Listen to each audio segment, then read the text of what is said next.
देखिए दोस्तों, हम लोग डिस्कस कर रहे थे कंप्यूटर की पीढ़ियां।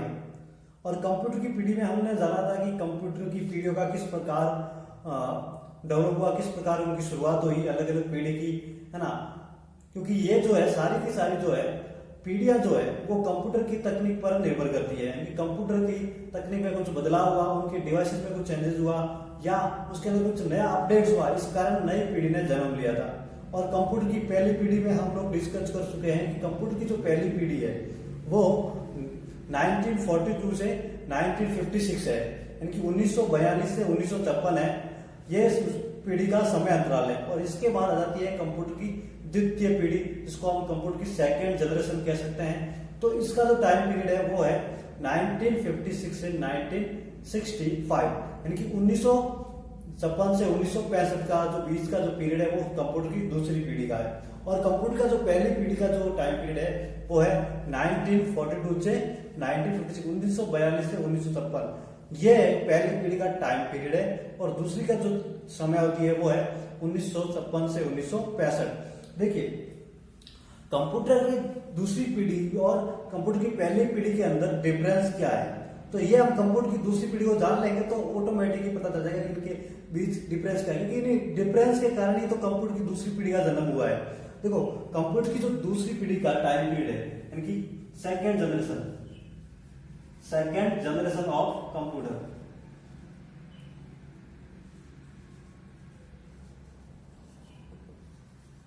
कंप्यूटर की दूसरी पीढ़ी,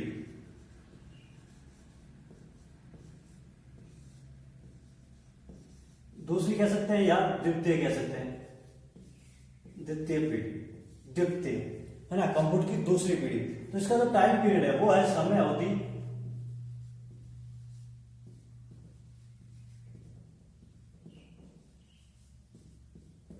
1956 से, यानी कि 1956 से 1965, 1965 ये कंप्यूटर की दूसरी पीढ़ी का टाइम पीरियड है।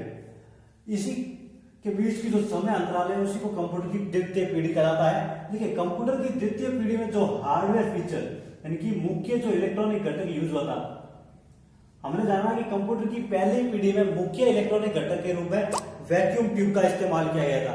वैक्यूम ट्यूब का इस्तेमाल किया गया था। और उसी की जगह मुख्य इलेक्ट्रॉनिक घटक के रूप में कंप्यूटर की दूसरी पीढ़ी में जो इस्तेमाल किया गया था मुख्य इलेक्ट्रॉनिक घटक,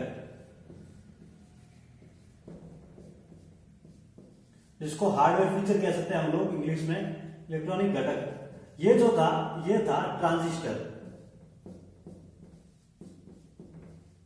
तो पहली पीढ़ी में जो इस्तेमाल हुआ था वो हुआ था, हम कह सकते हैं, वैक्यूम ट्यूब। और वैक्यूम ट्यूब की जगह कंप्यूटर की दूसरी पीढ़ी में जो इस्तेमाल किया गया था वो था ट्रांजिस्टर। तो ट्रांजिस्टर का कंप्यूटर की दूसरी पीढ़ी में मुख्य इलेक्ट्रॉनिक घटक के रूप में यूज हुआ, जो कि पहली पीढ़ी में था वैक्यूम ट्यूब। वैक्यूम ट्यूब ये जो था ये था वैक्यूम ट्यूब, पहली पीढ़ी का हार्डवेयर फीचर, यानी कि मुख्य इलेक्ट्रॉनिक घटक। और कंप्यूटर की दूसरी पीढ़ी इसको रिप्लेस करके लिया है ट्रांजिस्टर। तो इन्हीं डिफरेंसेस के कारण इस पीढ़ी को दूसरी पीढ़ी का नाम दे दिया गया, क्योंकि कुछ चेंजेस हुए, कुछ अपडेट्स हुए हार्डवेयर फीचर में, डिवाइसेस में। तो इन्हीं कारण, भाषाओं में, तो इन्हीं कारण कंप्यूटर की दूसरी पीढ़ी का जन्म हुआ। और कंप्यूटर की पहली पीढ़ी थी वो चेंज होकर हो गई कंप्यूटर की द्वितीय पीढ़ी। अब इन कंप्यूटर की दूसरी पीढ़ी के जो कंप्यूटर हुआ करते थे वो पहली पीढ़ी की तुलना में आकार में छोटे हुआ करते थे, पहली पीढ़ी की तुलना में सस्ते हुए करते थे और उससे तेज, कुशल हुआ करते थे। क्योंकि ट्रांजिस्टर आ गया ना, तो वैक्यूम ट्यूब की जगह ट्रांजिस्टर आने से वे कंप्यूटर जो है काफी तेज, कुशल तरीके से काम करने लगे थे। और इन पीढ़ी में जो इनका डिफरेंस था भाषाओं का, तो भाषाओं क्या थी, तो कंप्यूटर की दूसरी पीढ़ी में जो है दो नई भाषाओं की शुरुआत की गई। ठीक है, तो वो दो नई भाषाएं जो थी उस स्तरीय भाषाएं, जिनको हाई लेवल लैंग्वेज कह सकते हैं, उस स्तरीय भाषाएं। तो ये भाषाएं थी कोबोल और फोर्ट्रॉन। कोबोल, इन भाषाओं का नाम दिया गया। तो कंप्यूटर की दूसरी पीढ़ी में कोबोल और फोर्ट्रॉन का इस्तेमाल किया गया, किसके लिए, यानी कि दो कोबोल और फोर्ट्रॉन कंप्यूटर को इस्तेमाल करने के लिए इन दो भाषाओं का इस्तेमाल किया गया, जो हाई लेवल लैंग्वेज कही जाती है, उच्च स्तरीय भाषाएं कोबोल और फोर्ट्रॉन। ये कंप्यूटर की दूसरी पीढ़ी में इनकी शुरुआत हुई।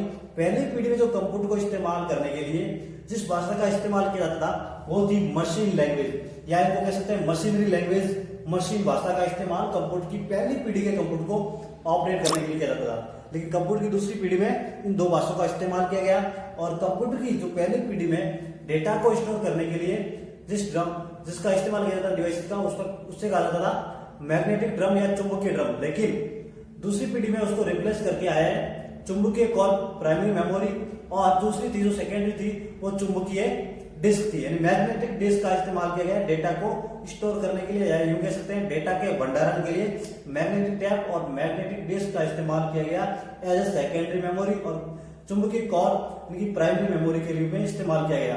तो इन्हीं कारणों के कारण इन दोनों पीढ़ियों में अंतर आ जाता है और ये कंप्यूटर की दूसरी पीढ़ी का जन्म हो जाता है। तो इसी तरह से हम कंटिन्यू करेंगे कंप्यूटर की तीसरी पीढ़ी के बारे में, यानी कंप्यूटर की तीसरी पीढ़ी की विशेषताएं क्या है, किन कारणों से कंप्यूटर की तीसरी पीढ़ी का जन्म हुआ। तो कंप्यूटर की दूसरी पीढ़ी में कॉबोल और फोर्ट्रॉन का इस्तेमाल किया गया, किसके लिए, यानी दो कॉबोल और फोर्ट्रॉन कंप्यूटर को इस्तेमाल करने के लिए इन दो भाषाओं का इस्तेमाल किया गया जो हाई लेवल लैंग्वेज कही जाती है, उच्च स्तरीय भाषा है कॉबोल और फोर्ट्रॉन। ये कंप्यूटर की दूसरी पीढ़ी में इनकी शुरुआत हुई।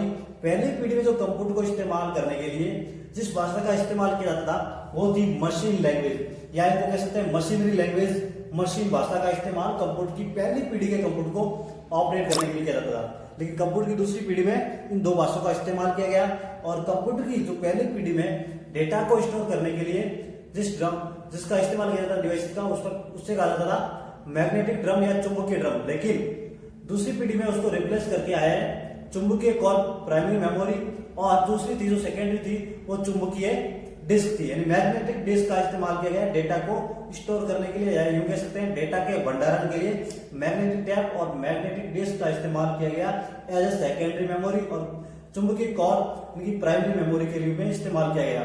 तो इन्हीं कारणों के कारण इन दोनों पीढ़ियों में अंतर आ जाता है और ये कंप्यूटर की दूसरी पीढ़ी का जन्म हो जाता है। तो इसी तरह से हम कंटिन्यू करेंगे कंप्यूटर की तीसरी पीढ़ी के बारे में, यानी कंप्यूटर की तीसरी पीढ़ी की विशेषताएं क्या है, किन कारणों से कंप्यूटर की तीसरी पीढ़ी का जन्म हुआ।